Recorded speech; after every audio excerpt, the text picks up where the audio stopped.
Now, America has 50 states. Some of them are red, which means that they've always voted Republicans. Some are blue, which means they vote for the Democrats. But some of them are called swing states. They either vote for the Democrats or the Republicans. They keep changing. These swing states decide who becomes president. And there are 7 of them. Our next report tells you all about them.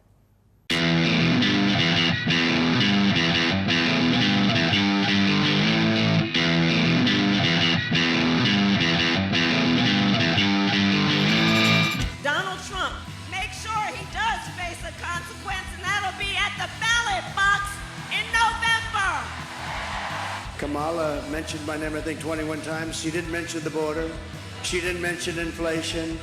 She didn't mention anything but my name over and over and over again. The countdown to the 5th of November is on, with Kamala Harris and Donald Trump vying for the Oval Office. So, who will become America's next president? While around 240 million people will vote to pick the United States' 47th Commander-in-Chief, a relatively small number of them are likely to settle this pivotal question. A handful of the 50 states could hold the key to the White House. These are called the swing states.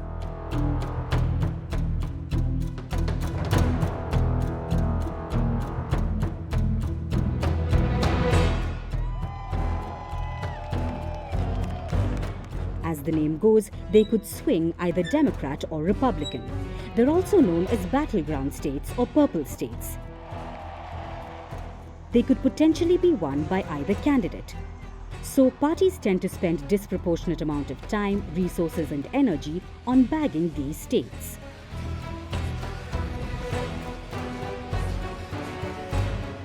One way to identify swing states is political realignment, and the other is tight margins in races.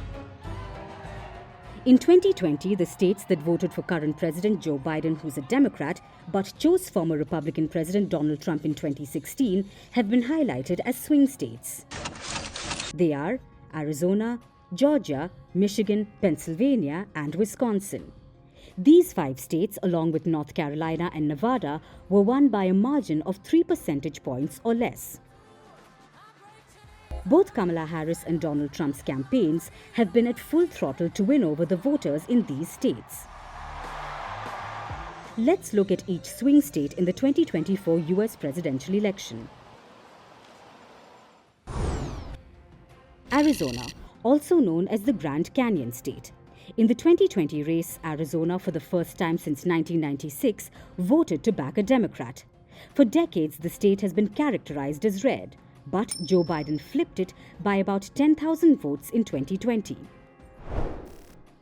The state borders Mexico, so it has been at the center of a raging immigration debate. The issue has been a top concern among voters. Though border crossings have fallen in recent months, they hit a record high in December 2023 and January 2024. But Donald Trump has repeatedly attacked Vice President Harris on the current administration's record on immigration.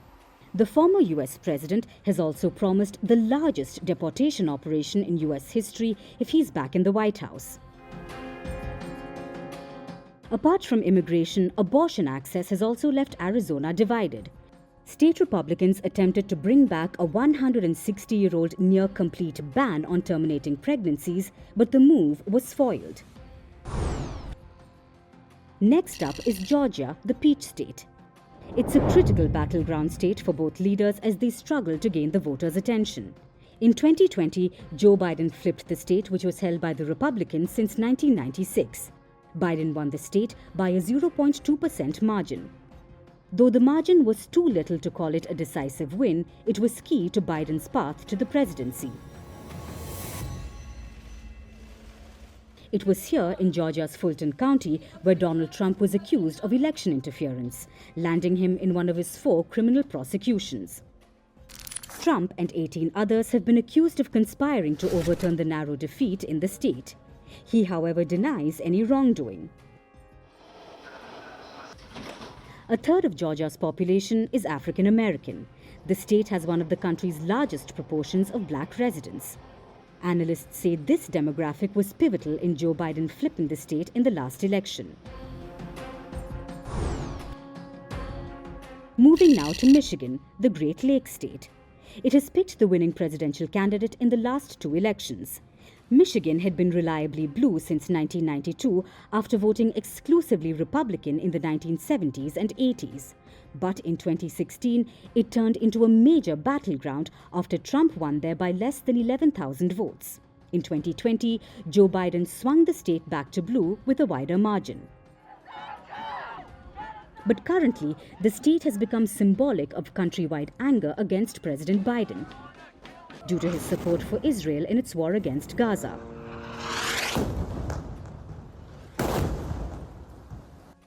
During the Michigan Democratic primary contest in February, when Joe Biden was still running for a second term in office, over 100,000 voters chose uncommitted on their ballots.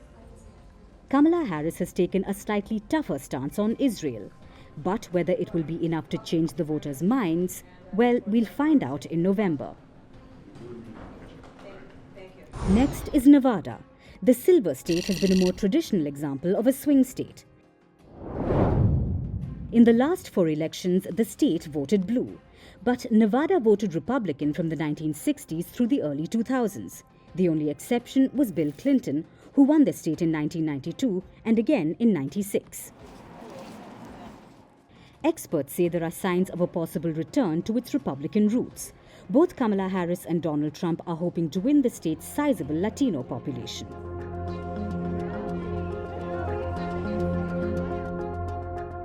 Unemployment is also one of the major concerns here.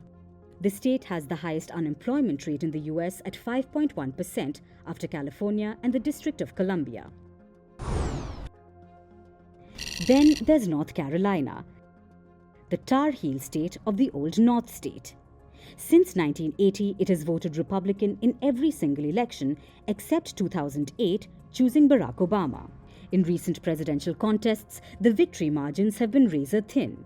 In 2020, the victory margin in North Carolina was just 1.3%.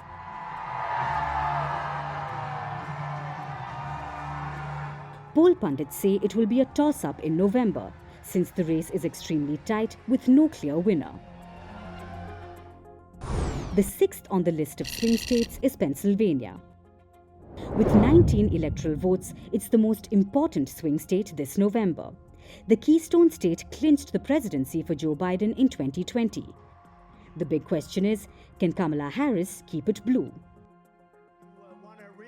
Both sides have campaigned hard in the state. Donald Trump even survived an assassination attempt here after a bullet dodged past him and hurt his ear.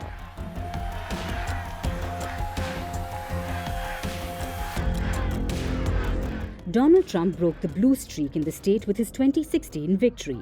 But 4 years later, in 2020, Biden secured a blue wall that also included Michigan and Wisconsin. Now Trump is hoping to lure Pennsylvania voters back. The seventh and final one is Wisconsin, the Badger State. It also picked the winning candidate in both the 2016 and 2020 elections, but only by a margin of around 20,000 votes each time.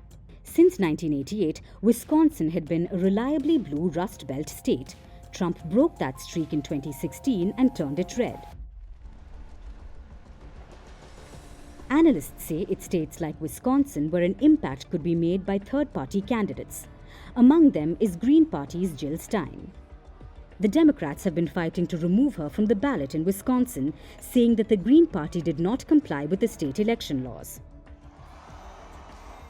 Republican candidate Donald Trump has described the state as really important. He said, and I quote, "If we win Wisconsin, we win the whole thing." The Republican National Convention was held in Milwaukee. Kamala Harris was also rallying in the same city when the Democratic Convention nominated her as their presidential candidate.